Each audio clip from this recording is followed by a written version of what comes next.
Welcome to the Watering Hole Podcast. I'm your host, Mary Riemann. The Watering Hole is a place to come and quench your thirst for meaning, nourish your hunger for inspiration, and feed your need for connection. Featuring inspirational talks, curious conversations, mystical meditations, and other artistic expressions exploring themes on life, spirituality, nature, mystery, and so much more. So meet me at the watering hole, and together let's drink from deep waters. So I just want to start by saying that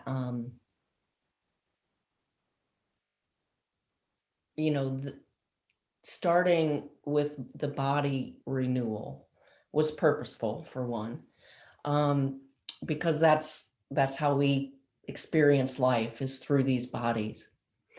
And all week I've been, I think, sort of resistant, right? Like we've talked about this before. How many times have we fucking heard about, we got to come into a good relationship with our bodies and the blah blah blah. I mean, it feels like the blah blah blah sometimes. So I'm inviting you to really come with me into today's talk, because I'm talking um, anew, afresh, and be willing to really look at our own self and our own stories anew. I don't think my story is all that unique. My journey to health and well-being, to really considering my body my beloved, has been fraught with obstacles and feelings that I think are likely universal. I mean, for my whole life, as long as I can remember, I've had a tortuous relationship with my body. And I don't think I'm alone in that. And that's why I think it's so important for us to talk about it. I came into the world, and I don't know when it happened. All I know is that it happened really, really soon, that I started to compare myself. And I came into a man's world like we all did. And I was born into a Roman Catholic family where men had primacy. And in fact, women's bodies were understood to be second rate, that the male body was the perfect form. And actually there was hatred. And I don't think I'm saying anything we don't know. You just have to look at the Catholic Church and how desperately they hold on to male primacy to understand how that hatred gets put forth. And so really early on, I hated my body. I hated the fact that I was a girl.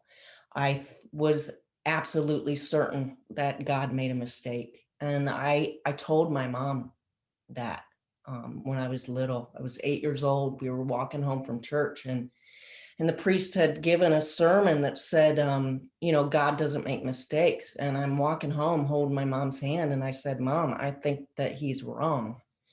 God does make mistakes. And she's like, what do you mean? And I said, I know that I'm not supposed to be a girl. And I believe, now looking back, I believe that desire to be a boy was really because I felt called to do the work that I do. And in the Catholic Church, this work was only for men. And, but that feeling of hating who I was and wanting to be in a different form has lingered through my whole life.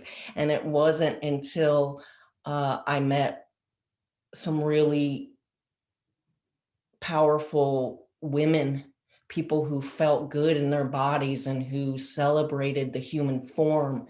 I was in my 30s, Amanda's one of them. That I really started to be able to look at the story I was telling myself and and start to appreciate the body I had.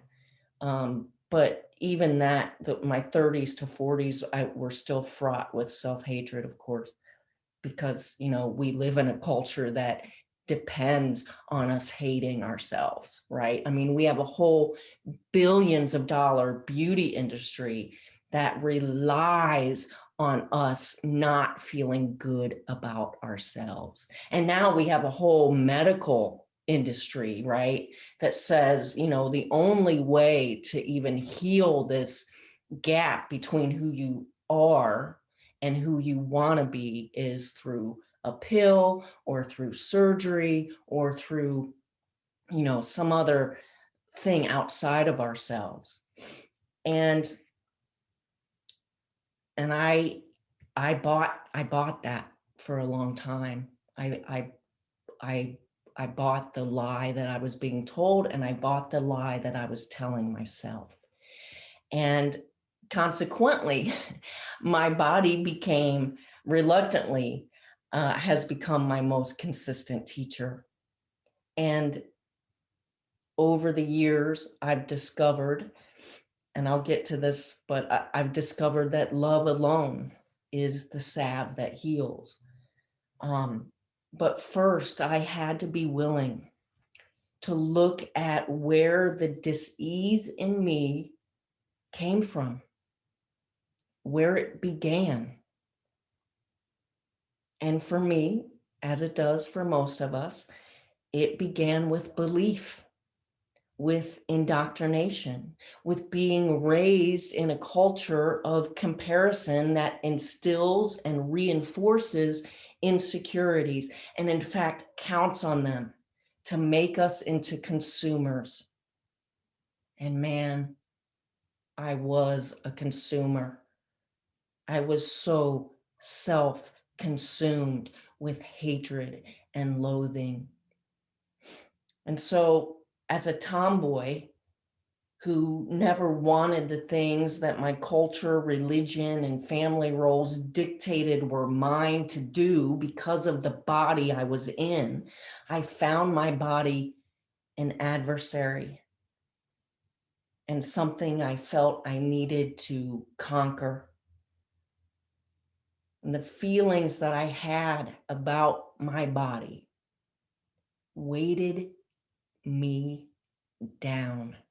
My spirits were always down, no matter the mask I put on it. Life was heavy. And interiorly, I was constantly at battle with myself, constantly. And that actually led to physical pain and real disease. I'll never forget the day I was coming into my role at St. Agnes, right? Like, this is a day like my dreams are coming true. I'm going to actually be a priest in the Roman Catholic Church, motherfuckers. And I wake up that day and I can't find clothes that fit me. I can't fit into anything. I have one pair of jeans, and they were a boy's pair of jeans. I often wore men's clothing because that's what I felt most at home with. But the older I got and the curvier I got, the harder it was for me to find those clothes. But frankly, it was hard for me to find those clothes in the women's department too, because most clothes are made by men. And so I was a mess. I was sobbing and just hating myself, going to this day, to this ceremony that was to be life-changing for me and life-affirming. And I'll never forget this. I walked in, and so I have jeans on because that's the only thing I have that I can fit in. People have made a lot of assumptions over the years about the way I dress and have not withheld their opinions over the years and have tried to get me to dress in other ways. So anyway, I go to St. Agnes and I walked in, and my spiritual director is the person who had the job before me, and she was going to be leading this ceremony during Mass. And I never forget this. I walked in, and I don't know if you can see my face, but she did this and looked at me up and down disapprovingly, like, I can't believe that you're in jeans for this thing, right? And I was already, already disappointed in myself also, right? And it colored. I mean, I'm telling you that story today, 23 years later, because it colored the experience of that day. And that wasn't new. That wasn't new. We're told that if we buy this or we do that or we have this surgery or whatever, then we're going to feel better. It's a fucking lie. It's a lie. And the more we put our effort in the external, the more incongruous we feel, because we know there's something in us that knows it's just not true. But I will tell you that over the years, I didn't know what to do. I didn't know how to handle my thoughts and my feelings about my body. And I struggled, and I learned because of what I saw around me. My mother struggled. I think about, when did I first begin to distrust my body? Was it when I saw my mom in the fitting room crying because she couldn't find clothes that fit, because she hated her body? Was it because I saw how torturous she was with diet? How she herself would sometimes go to extremes. I mean, I don't know if you remember this, but the cabbage diet. What the Like, she ate cabbage soup for like 2 weeks. What are we doing? And we take it on. We take on what we see modeled around us in our families and in our societies. One day, after my siblings started having nieces and nephews, I started to really see it in a different way. My niece was 8 years old. She came home. My sister relayed the story to us. She's 8 years old. She came home from school. She's sitting on the couch. She's crying. My sister Barb inquires, what's going on? What's going on? 8 years old. I'm too fat. 8 years old, sobbing. I have a niece who to this day struggles with anorexia and bulimia. Who modeled that? I did. Right? Like, this relationship that we have with our body is a worthy endeavor to heal. It is a worthy endeavor to heal, because it is key to our awakening. It's not just a part of it. It is the whole thing, because these bodies derive from this earth. These bodies derive from this earth. And if you think that the way we're treating the earth has nothing to do with the way we treat our bodies, then I beg you to start looking at the story you're telling yourself, at the story we are telling ourselves about these bodies and the lies that we believe.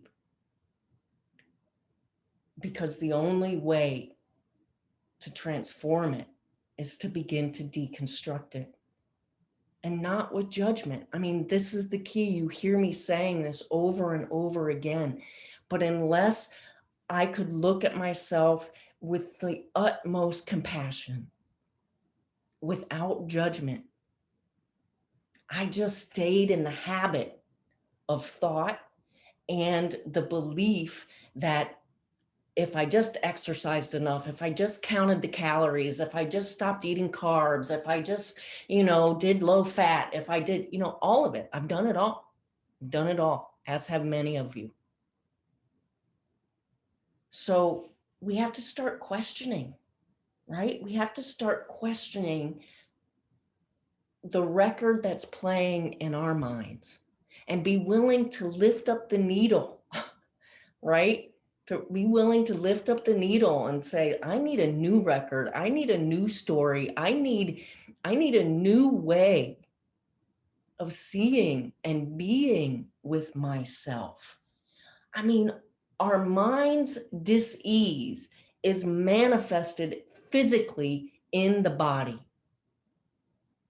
Eckhart Tolle says that emotion is the reaction of your body to your mind. And so I started to really, really get curious about the emotions I was having in my body, what they were related to, what story they were related to. And then I started to question it. Is it true? The story I'm telling about myself, is it true? Is this the only story? Is this a story that I need? Is this story helping me? Is it helping me be more of who I am? This idea that beauty can be bought has to really, really be deconstructed, because it's like, it's all comparison. Comparison, I'm finding, this is just what I'm finding. You look into this for yourself, is in my life has been the most toxic and diseased thing that I can do, is to compare myself. I have never been led to greater wholeness through comparison. And I have never, ever been led to healing by trying to discipline myself, by trying to beat myself into submission, by trying to, go to the extreme when it comes to exercise or diet. Those things have never lasted. They have never, ever, ever lasted. But when I started to inquire and really listen to my body, like really listen, like when I said in the meditation, ask your feet what they need if they're in pain. Ask your belly what it needs when it's tense, when it's all acidic, and listen. I started to actually do that, to actually listen. And what I found, most of my tension, let me just say this, most of my tension and dis-ease comes in my belly, in digestive issues. And imagine that. uh, and so when I started to really ask my body what it needed and ask my belly what it needed to relax, this is what it said. I need you to ask me. I need you to ask me. I need you to pay attention. And like even just doing it right now as I'm talking to you, because of course I hold the stress in my body. I can feel it. Just release, right? There's so many times where if I just tune into my stomach, I'll be like, man, I'm holding my stomach. I have tension there. And I mean, I'm just doing normal things like normal life, like washing the dishes or reading a book. And it's like that habit is so set up in my body that I don't even notice I'm doing it. And so it takes energy to pay attention to the body and really give it its due. And what I found happen when I started to do that, first of all, is that I felt myself actually come more into my body than ever in my life, ever. Like I really believe, and I don't know how this is for other people, but I left my body early, and we get all kinds of enticement, to separate ourselves from our bodies.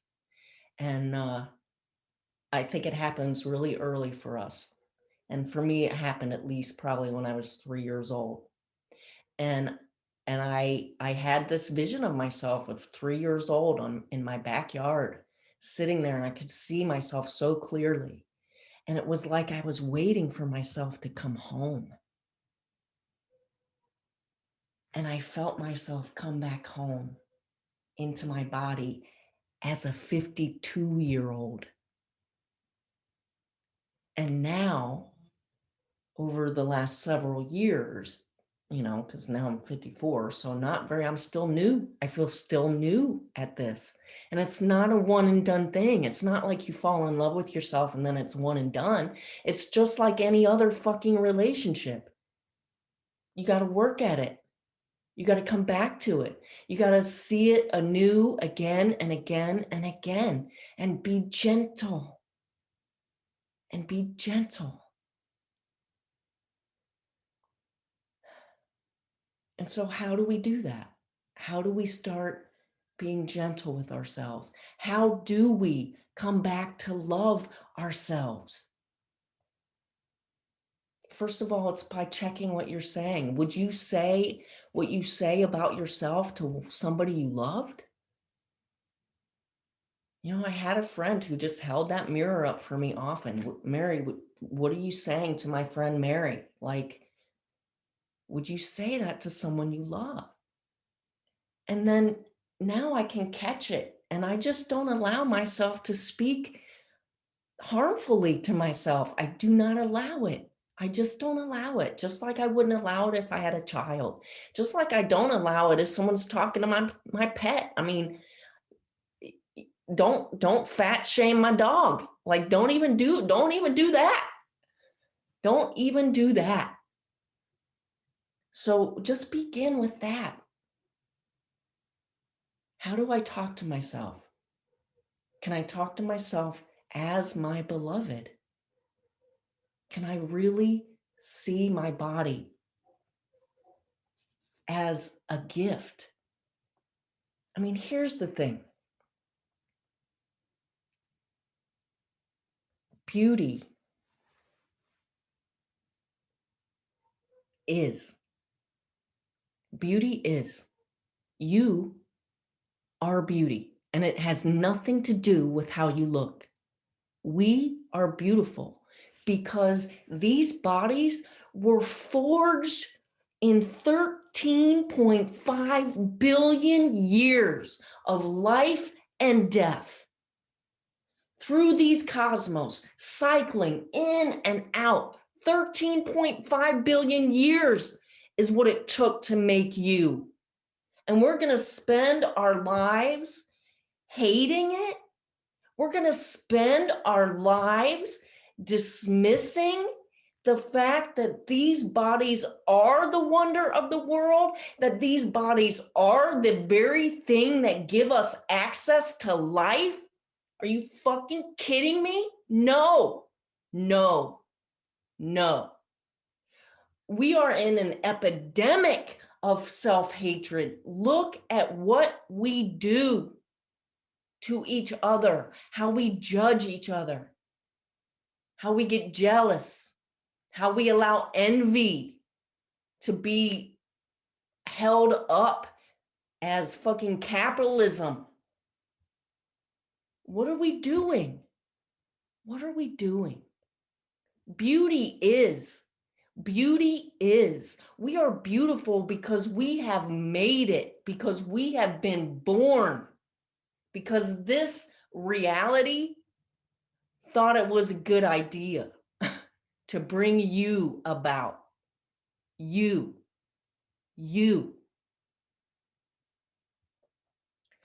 We can be so distracted and so sent off track through that self-loathing and hatred. It can consume so much of us. And it won't matter. I mean, this is what I found. It didn't matter what job I had, didn't matter what degrees I had, didn't matter what partner I had, didn't matter. None of those things matter. As long as I was hating myself, I took that hatred, that dis-ease, that discomfort into all of those areas of my life, because we are wherever we go. And so this endeavor of loving ourselves, of allowing ourselves the freedom to fall madly, deeply in love with the wholeness of who we are is the spiritual journey. It is the key. Think for yourself when you have those moments and you are at ease and you are in the flow and there is no thought, you're just in it and you're being with your loves. Think about how present you are to life in those moments. The invitation is to be present with life in every moment. But as long as we're hating ourselves, there will always be a wall. There will always be something between us and our experience because it's here. It's not out there. There is nothing fucking out there that will fix us. There isn't. We have to do the hard work. And maybe nobody wants to hear this. That's cool. But I have found for myself that I have to get real with myself.